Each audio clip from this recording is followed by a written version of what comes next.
Good morning दोस्तों, मैं संजीव पोसवाल आपका अपने चहेते यूट्यूब चैनल और आपके भी चहेते यूट्यूब चैनल जिसका नाम है द लर्निंग अड्डा, उसमें फिर से एक बार हार्दिक स्वागत करते हैं।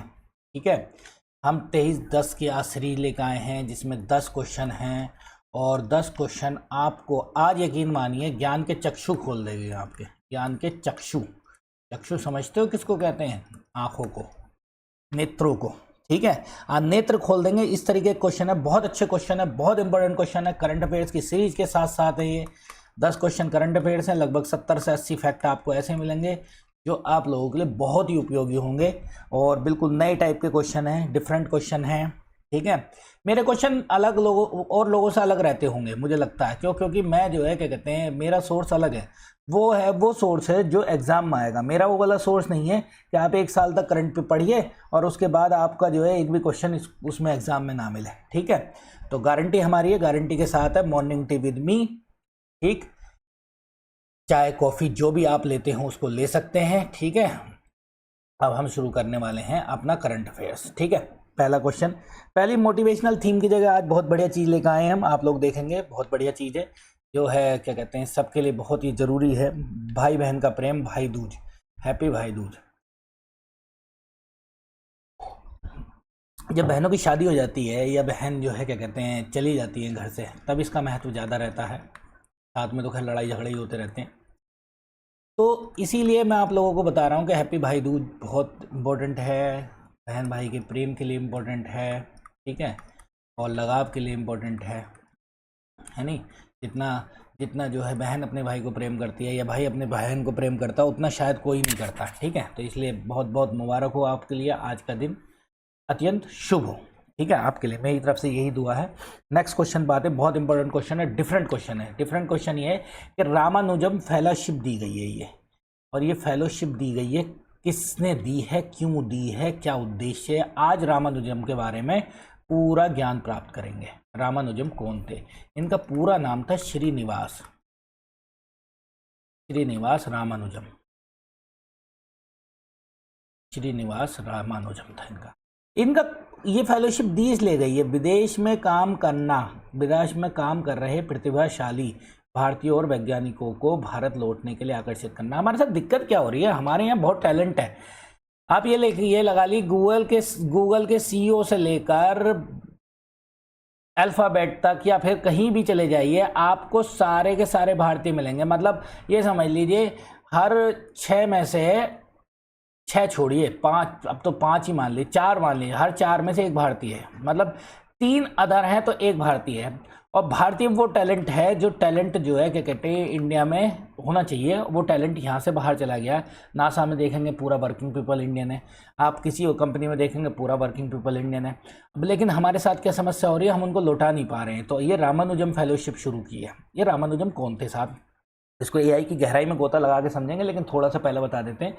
ये रामानुजम एक गणितज्ञ थे, उनके बारे में बाद में बात करेंगे। हम पहले बात करते हैं है क्या, ये दी क्यों गई है, क्या चक्कर है, क्या है इसका, क्या हिसाब किताब है। देखो रामानुजम के बारे में एक चीज़ याद रखना, रामानुजम कैम्ब्रिज यूनिवर्सिटी गए थे। कैम्ब्रिज यूनिवर्सिटी जाने की वजह से ही ये फेलोशिप दी गई। तो किसने दी होगी?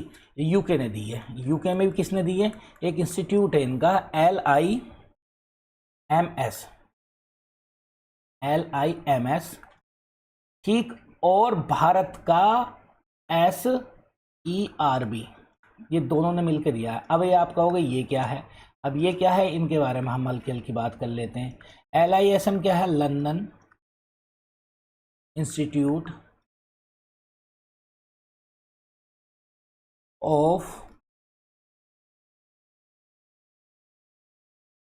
ऑफ मैथ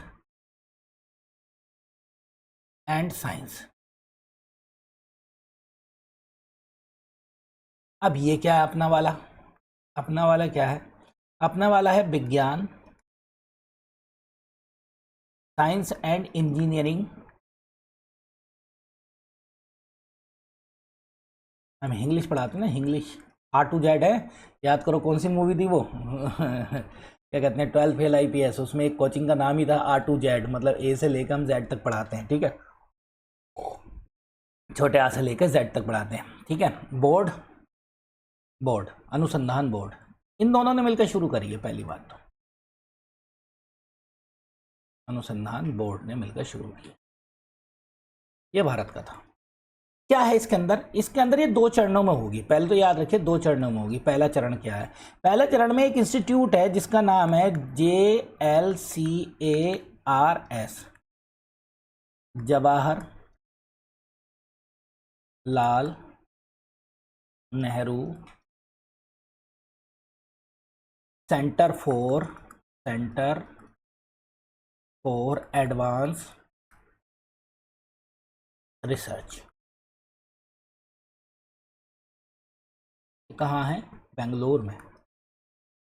बेंगलुरु में यहाँ के पहले चरण में यहाँ के सॉरी, यहाँ के पीएचडी के छात्रों को नामित करेंगे पहले, और पीएचडी के जो छात्र नामित किए जाएंगे उनमें सिर्फ 6 छात्र लिए जाएंगे। कितने लिए जाएंगे? 6 छात्र लिए जाएंगे, जो कहाँ जाएंगे? LIMS जाएंगे। LIMS, London institute of mathematics science में जाएंगे। ठीक है। फिर उसके बाद दूसरा चरण, सेकंड चरण में क्या पूरे भारत में लागू कर दी जाएगी, लागू की जाएगी। अच्छा, तीसरी चीज और याद रखिए, 3 वर्ष, प्रारंभ में 3 वर्ष की फेलोशिप होगी। अच्छा, कोई ऐसा तो होगा नहीं बच्चा जिसको फेलोशिप ना पता हो, फेलोशिप भी बता देता हूँ। वो ये वाली बात होगी ना, जब हम तैयारी करने जाते हैं तो कहते हैं एनसीईआरटी पढ़ो। तो एनसीईआरटी पढ़ने का मतलब ये है कि जिन लोगों का बेस बिल्कुल ही कमजोर है उनको एनसीईआरटी पढ़नी चाहिए। ठीक है। तो एनसीईआरटी का मतलब ये है कि आपके एक छोटे छोटे बेस को, छोटी छोटी चीज़ों को बड़ा बड़ा करके आपको समझाती चल जाती है। तो वही वाली मैं बता, फेलोशिप वो होती है कि किसी भी सरकार या किसी भी इंस्टीट्यूट या किसी भी संस्था या फिर किसी भी कॉलेज द्वारा एक छात्र को दी जाती है उसके आगे पढ़ने लिखने के लिए, उसको टैलेंटेड बनाने के लिए, व्यवस्थाओं को सुधारने के लिए। ठीक है। तो जैसे बहुत लोग होते हैं जो पढ़ नहीं पाते, उनके लिए पैसे नहीं होते हैं या कुछ ऐसी चीज़ें उनके लिए दी जाती है। प्रारंभ में 3 वर्षों के लिए दी जाएगी और 3 वर्षों में आपको ये कोर्स पूरे करने हैं के लिए। अब लंदन ही क्यों जाएगा? अब हम शुरू करते हैं, लंदन ही क्यों जाएगा रामानुजम फेलोशिप देने के लिए, और क्यों नहीं जाएगा? तो पहले तो हम बात करते हैं इनके बारे में, श्रीनिवास रामानुजम। या देखो भाई, देखो श्रीनिवास रामानुजम को पढ़ना बहुत ज़रूरी है, लेकिन इतनी रामायण नहीं पढ़ूंगा। माँ कौन थे, पिताजी कौन थे, इनकी कोई ज़रूरत नहीं है। जो पढ़ेंगे वही हम पढ़ेंगे, क्योंकि हम पहली बार पढ़ रहे हैं। तो इनका जन्म हुआ है कोयम्बटूर। कोयम्बटूर कहाँ पर है तो आप लोगों को पता ही है, तमिलनाडु। कपड़ा उद्योग भी है यहाँ पर। ठीक है। ठीक। क्या था? एक प्रोफेसर थे, बहुत बड़े प्रोफेसर, गणितज्ञ, जिनसे मिलना अपने आप में एक अचीवमेंट थी। हार्डी। कहाँ थे? कैम्ब्रिज में, कैम्ब्रिज यूनिवर्सिटी। कहाँ? लंदन में। पूरे वर्ल्ड के लोग इनसे मिलने के लिए आतुर रहते थे। कैम्ब्रिज यूनिवर्सिटी लंदन में थे। इनसे रामानुजम को मिलना था। अब रामानुजम ने क्या करा? इनसे पत्र व्यवहार करा। पत्र व्यवहार करने के बाद रामानुजम की बातें समझ में आई इनको, इनके शोध समझ में आए और इन्होंने इनको यहाँ बुलाने के लिए निमंत्रण दिया। लेकिन क्या हुआ, इन्हें निमंत्रण मिल तो गया लेकिन इन पे पैसे नहीं थे जाने के लिए। देखिए कितनी संघर्षपूर्ण जीवन रहा इनका। पैसे नहीं थे वहाँ जाने के लिए। जब पैसे नहीं थे तो फिर इनको मद्रास यूनिवर्सिटी से फेलोशिप मिली, पैसे मिले। पैसे मिलने के बाद ये लंदन गए थे। याद रखना ये बात, यहाँ लिखवाने की जरूरत नहीं, स्टोरी के लिए बहुत अच्छी है। तो ये पहुँच गए कहाँ? पहुँच गए लंदन। पहुँचे लंदन में इनका टेस्ट लिया गया। लंदन में हार्डी से मिले। अब लंदन में इनका टेस्ट लिया गया। अब जब इनका टेस्ट लिया गया लंदन में, तो सबको तो हार्डी ने 35-40 नंबर दिए थे, इनको 100 में 100 मार्क्स दिए थे। कोई ज़रूरी नहीं है, इंपॉर्टेंट नहीं है। मैं आप लोगों को जोड़ना चाह रहा हूँ। क्यों जोड़ रहा हूँ? क्योंकि ये जो है क्या कहते हैं,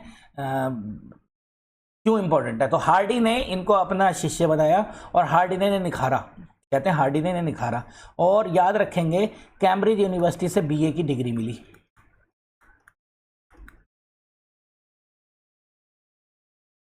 ठीक है, बहुत इंपॉर्टेंट है। BA की डिग्री मिली। BA की डिग्री मिली, BEd नहीं BA। ठीक है, आजकल बीएड का बड़ा क्रेज चल रहा है, हर आदमी बीएड कर लेता है, फिर कहता लाओ नौकरी।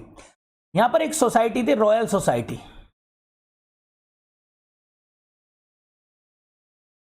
की फेलोशिप मिली, और आज भी ये रॉयल सोसाइटी फेलोशिप मिली जो साइंस के क्षेत्र में काम करती है, पहले भारतीय बने।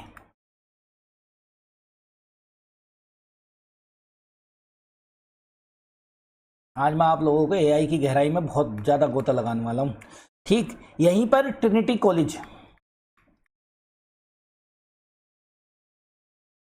ट्रिनिटी कॉलेज की फेलोशिप मिली। अच्छा, पहले अश्वेत थे, सोचो इस समय भारत पूरी तरीके से गुलाम था अंग्रेजों का, और किसी एक भारतीय व्यक्ति ने इतनी सारी चीज़ें मिली, जिसका मतलब क्या टैलेंट रहा होगा और कितना इनके टैलेंट को दबाने की कोशिश की होगी। फिर इनको एक क्षय रोग हो गया। क्षय रोग को जानते हैं? क्षय रोग कहते हैं टीबी को, और टीबी की उन दिनों बीमारी का इलाज नहीं था, ट्यूबरक्लोसिस। आज भी जो है बहुत लोग टीबी से मरते हैं भारत में। टीबी मुक्त करने का हमने एक टारगेट बना रखा 2028 तक। तो आप याद रखेंगे, क्षय रोग के कारण इनकी मृत्यु हुई। लंदन में नहीं हुई, बीमार वहीं हुए थे, भारत में हुई में मृत्यु। और 35 वर्ष की आयु में, बहुत कम आयु में इन्होंने ये अचीवमेंट हासिल की, 35 वर्ष की आयु में मृत्यु।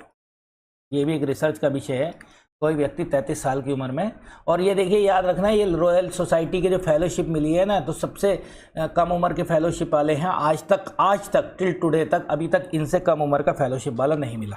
ठीक है, आते हैं अगले क्वेश्चन पे। एआई की गहराई से निकलो और अब उड़ान भरने चल रहे हैं। आज उड़ान का भी क्वेश्चन, एक उड़ान भी बढ़वाएंगे आपको। नवीनतम FAO report 2025, food and agriculture organisation, ठीक है, के अनुसार कुल वन क्षेत्र के मामले में भारत का विश्व में कौन सा स्थान रहा। देखो भाई, भारत का विश्व में स्थान क्या रहा क्या नहीं रहा बाद में बात करेंगे। हम तो ये बात याद रखेंगे कि ये पूरी वैश्विक वन रिपोर्ट देता है FAO। FAO का मतलब फूड एंड कल्चरल ऑर्गेनाइजेशन। मैं आप लोगों को कई बार पढ़ा चुका, दोबारा पढ़ाऊंगा। तो भारत का 9वां रैंक रहा। पिछली रैंक क्या थी? पिछली रैंक 10 थी। तो भारत का सुधार क्या है? देखो, मुझे कोई लालच है नहीं, मैं किसी तरीके का, मुझे कोई पैसे से लालच नहीं है। मैं बिल्कुल, ये निःशुल्क है, और निःशुल्क लीजिए, मज़ा लीजिए ज्ञान के गंगा में गोते लगाते चलिए और ज्ञान के गंगा में बहते चलिए। ठीक है, और एआई को साथ लेके जरूर चलेंगे, क्योंकि भविष्य एआई, और भविष्य को हम छोड़ नहीं सकते। ठीक है, क्या कहेंगे? Life of hope. मेरा कहा गया शब्द याद रखना, लाइफ ऑफ होप, मतलब जीने की आशा एआई आने वाली। ठीक है, नाइन्थ रैंक है। नेक्स्ट पे चलते हैं, क्या क्या है क्या क्या नहीं है, तो चार बातें कर लेते हैं हम इसके बारे में। FAO ने जारी करी, इसका रिपोर्ट का नाम क्या है? रिपोर्ट का नाम है GFRA, ये ग्लोबल फॉरेस्ट रिसोर्स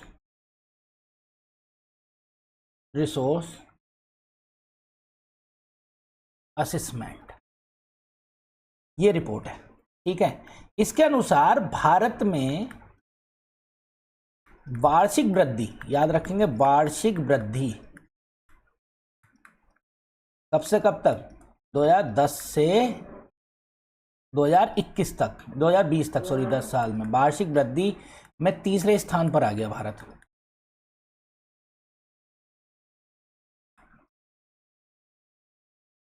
ये भी याद रखेंगे, कौन से नंबर पर? थर्ड पर है वार्षिक वृद्धि में।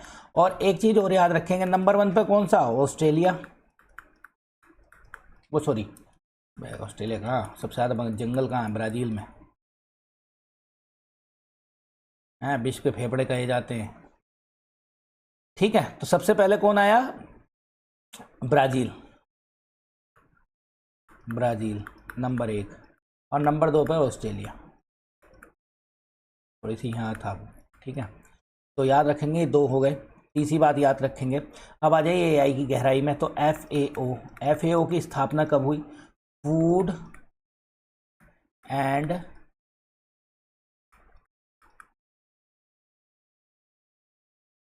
एग्रीकल्चर ऑर्गेनाइजेशन, एक कब हुई? 16 अक्टूबर 1945 को।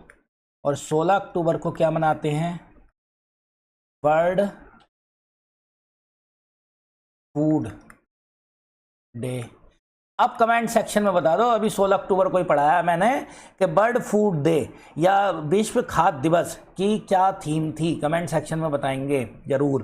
तो 16 अक्टूबर 1945 को ये बना और 16 अक्टूबर को हम बर्ड फूड डे बनाते हैं। हेडक्वार्टर इसका रोम में है, रोम इटली की राजधानी है। और याद रखना ये यूएनओ की ब्रांच है।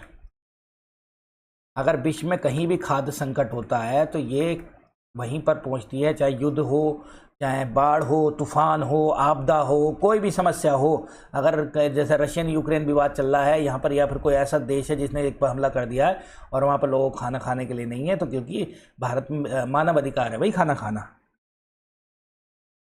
भूखा नहीं रहेगा आदमी। ठीक है, चलिए ये रोम इटली में है, तो कमेंट सेक्शन में बताएंगे इसकी क्या फुल फॉर्म थी। चलो अगले वाले क्वेश्चन के लिए कलर चेंज कर लेते हैं, ये वाला कर लेते हैं। ठीक है, पेरू ने हाल में 30 दिनों का आपातकाल लगाया है। आपातकाल की घोषणा की है, किस शहर में की है, तो ये लीमा में की है। लीमा इसकी राजधानी है। अब आप कहोगे कि ये क्वेश्चन क्यों लाया, ये देखो अभी कुछ दिन पहले ना एक क्वेश्चन आया था कि इमरजेंसी लगाई गई थी किसके लिए, पर्यावरण के लिए, तो वो क्वेश्चन आ गया था कमेंट सेक्शन में। उसमें कमेंट सेक्शन में कह रहा हूँ एग्जाम में, इसीलिए मैं इसको लेकर आया हूँ। असल में हो क्या रहा है यहाँ पर, हो ये रहा है कि राजनीतिक अस्थिरता चल रही है। राजनीतिक, एक तो अपराध बढ़ रहे हैं, अपराध का बढ़ना, अपराध का बढ़ना व जन असंतोष, ये सबसे खतरनाक है। जन असंतोष क्या होता है, जब जनता जो है सरकार के खिलाफ शुरू हो जाती है, इस कारण आपातकाल लगाया गया। आपातकाल। अच्छा, अब पुलिस का काम खत्म हो गया, यहां पर कौन आ गई, सेना आ गई। ठीक, कितने दिन के लिए लगाया, 30 दिनों का आपातकाल लगाया, सेना ने कमान संभाली है। और भाई कहीं ऐसा ना हो कि नेपाल बन जाए ये, मैं तो खतरा पूरा लगा रहता है। और इस समय जो यहाँ के राष्ट्रपति जिन्होंने आपातकाल लगाया उसका नाम है जोस जेरी, है जोस जेरी, टॉम एंड जेरी से याद रख लेना। ठीक है, चलिए आगे क्वेश्चन आते हैं, चौथे नंबर का नेक्स्ट क्वेश्चन है ये है। हाँ, बोलीविया के नए राष्ट्रपति कौन चुने गए, बोलीविया के नए राष्ट्रपति चुने गए रियोडियो पाज, ये चुने गए हैं। ठीक है, बोलीविया के नए राष्ट्रपति हैं रियोडियो पाज। यहाँ पर असल में वामपंथी सरकार का अंत हुआ है, सरकार का अंत। चलो आगे बताते हैं, आगे एआई की गहराई में देख लें आप लोगों को। ठीक है, और पहले तो थोड़ी थोड़ी बात लिख देते हैं। और इनके जो किसको हराया है ना, जॉर्ज ट्रूडो को हराया। वामपंथी, दक्षिणापंथी, ये पंथी वो पंथी, हम मैं बता देते क्या है ये हैं जो चुने गए हैं, इनको ध्यान रखना। ये चुने गए हैं, 8 नवंबर को ये पद ग्रहण करेंगे, अभी नहीं कर रहे हैं, अक्टूबर में नहीं, 8 नवंबर को।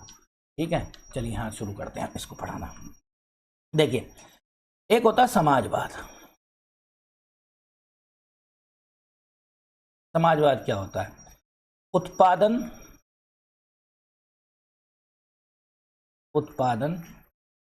व वितरण समान हो, उत्पादन में वितरण समान हो, मतलब आदर्श स्थिति।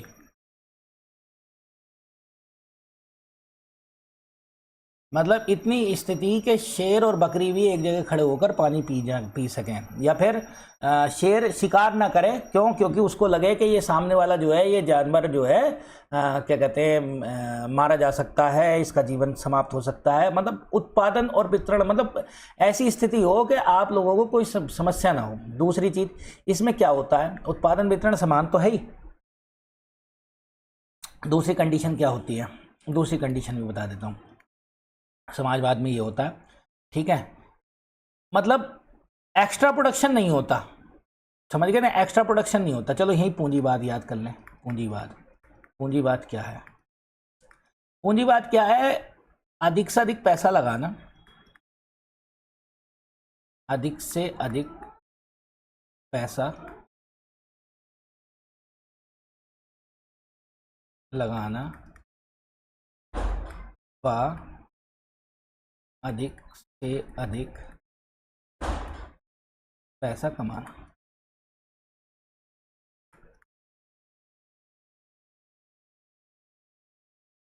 इसमें क्या होता है, मजदूर हित खत्म, हित समाप्त। इसमें क्या होता है, मजदूरों के हित की बात करते हैं। वामपंथी क्यों कहते हैं? वामपंथी का मतलब होता है विरोध करने वाले, हमेशा जो लेफ्ट में बैठते थे। फ्रांस की क्रांति से शब्द आया है ये वामपंथी।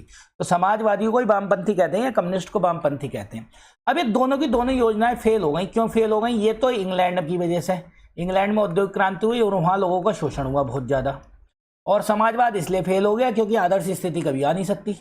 ठीक है, जब आदर्श स्थिति नहीं आ सकती, ये फेल हो गया, तो तब मजदूर बोले भैया हम कहाँ जाएं, हमारा तो लगातार शोषण चल रहा है। तो एक विचारधारा आई जिसका नाम है साम्यवाद। साम्यवाद को कम्युनिस्ट कहते हैं इंग्लिश में।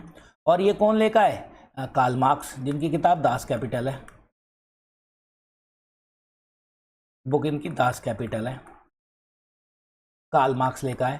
कार्ल मार्क्स ने कहा कि दुनिया के मजदूर एक हो, ठीक है, और सत्ता की तरफ काबिज हो और सत्ता की छीनने के लिए खूनी क्रांति करो। बोले कि सबको मार दो जो पूंजीपति वर्ग बैठा सत्ता में। तो पूंजीपतियों के खिलाफ लेकर आए। बोले जब तक सत्ता पे नहीं आओगे तब तक तुम्हारा काम नहीं चलेगा। तो अब सत्ता पर काबिज होने के बाद किसी ने पूछा कि बोले भाई आप एक काम करो, तो इनकी विचारधारा से कौन कौन से देश बने? समाजवादी देश। जैसे कि इनकी विचारधारा, देखो देशों के नाम बता देता हूँ। इनकी विचारधारा से देश बने हैं साहब। नंबर 1 रूस, नंबर 2 चीन, नंबर 3 नॉर्थ कोरिया, सबको नाक में दम करके रखता है। हमारे यहाँ भी है कम्युनिस्ट, लेकिन हमारे यहाँ उतने सक्रिय नहीं है। रूस, चीन, नॉर्थ कोरिया और क्यूबा था एक। ये सारे के सारे देश बने। जब ये सारे के सारे देश बन गए तो ये वाली बात तो आ गई। अब ये वाली बात आ गई। अब उन्होंने कहा, इनसे कहा कार्ल मार्क्स से, बोले कि आप लोग ये कह रहे हैं कि जो है क्या कहते हैं मजदूर एक हो जाएं और सत्ता पे चलें। तो एक ने पूछा कि क्या सत्ता पे मजदूर जाने के बाद पूंजीपति नहीं बनेगा? बोला बिल्कुल बन सकता है। तो इन्होंने कॉन्सेप्ट दिया, इस कॉन्सेप्ट को याद रखेंगे। एक देश, एक पार्टी, एक नेता होगा, बस सब इसी के अधीन काम करेंगे।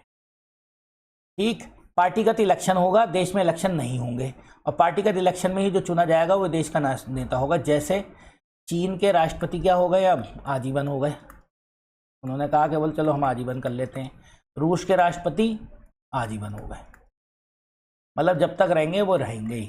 ठीक है, अब यहाँ तक तो कॉन्सेप्ट आ गया। फिर इनसे पूछा गया ये तो खराब चीज़ है, तो बोले खराब नहीं है। एक दिन कुछ दिन के बाद ये पार्टी खत्म हो जाएगी, नेता खत्म हो जाएगा और अपने आप व्यवस्था चलने पड़ेगी। फिर से वो वहीं पहुँच गए जहाँ से शुरू करा था, समाजवाद पर, आदर्श स्थिति पे। ठीक है, अब आप लोगों को आदर्श स्थितियाँ समझ में आ गई होंगी, ये मैंने आप लोगों को बता दिया।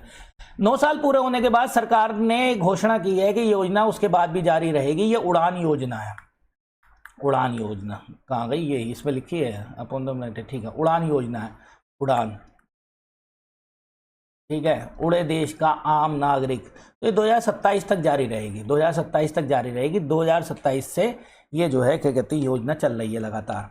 ठीक है, कब से चल रही है इसके बारे में बात करते हैं। 21 अक्टूबर 2016 से चल रही है। क्या क्या अचीवमेंट चल रही है, क्या क्या अचीवमेंट हमने हासिल की हैं। ठीक है, अचीवमेंट हासिल की हैं। 649 हवाई अड्डे बनाए,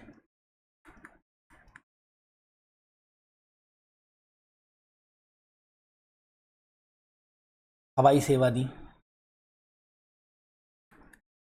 से अधिक, और 1.56 करोड़ लोगों ने यात्रा की।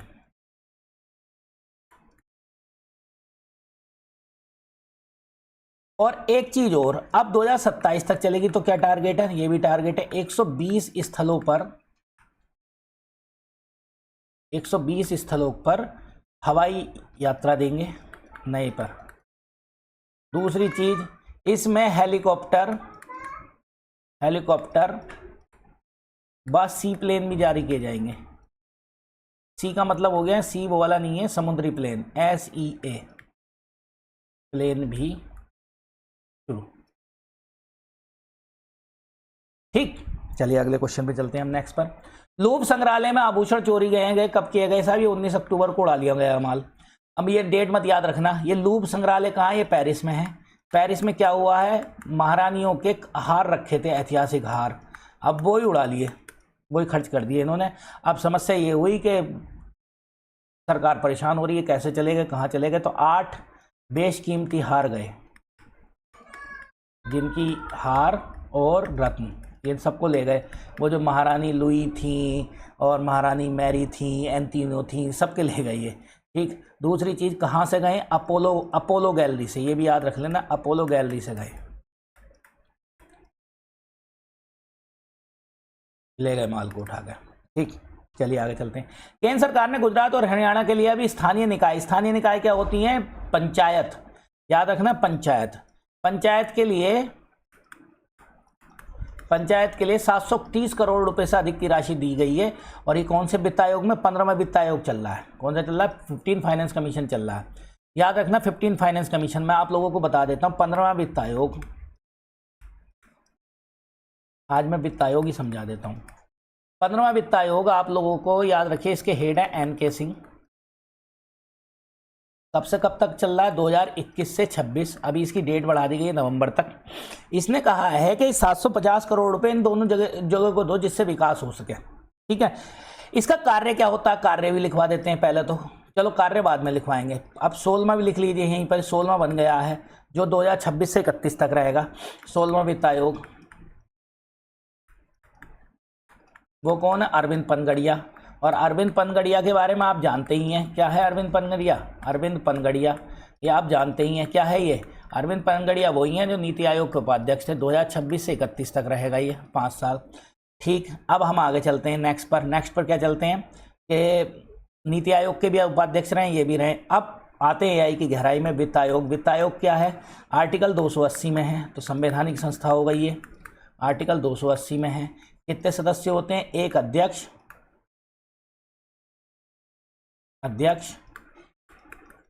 4 अन्य, टोटल 5 सदस्य। नियुक्ति कौन करता है, राष्ट्रपति। कार्यकाल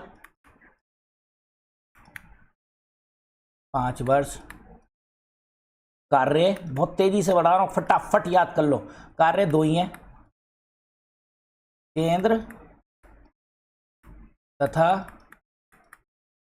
राज्यों के बीच टैक्स व अनुदान।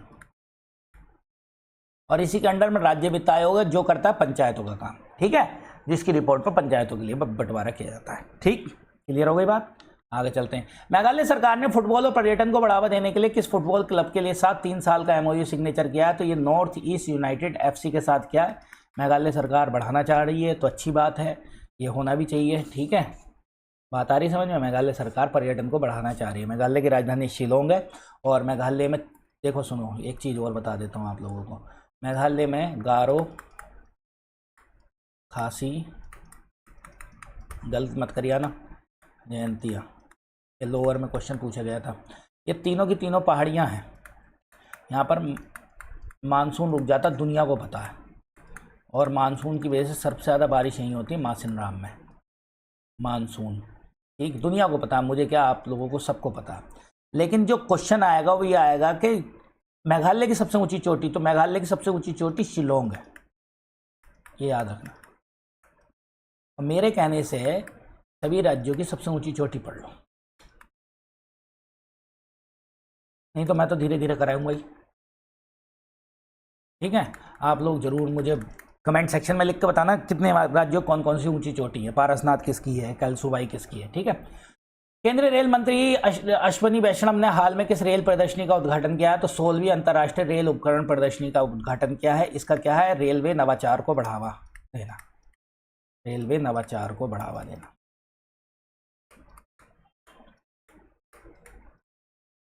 ठीक है, 10वां क्वेश्चन अंतिम, DRDO ने किस संगठन के साथ 300 मेगावाट क्षमता का सौर ऊर्जा की बात करी है, तो सोलर एनर्जी कॉरपोरेशन लिमिटेड के साथ की गई है। DRDO इस समय सौर ऊर्जा पर बहुत फोकस कर रहा है, भविष्य ही सोलर एनर्जी पर डिपेंडेबल है, तो हम भविष्य को कैसे छोड़ सकते हैं। ठीक है, चलिए thank you for my channel, your channel. आप लोगों ने मुझे समय दिया, बहुत बढ़िया। आप मेरे चैनल को लाइक सब्सक्राइब कीजिए और लोगों तक ज़रूर पहुँचाइए। मैं आपका बहुत बहुत धन्यवाद।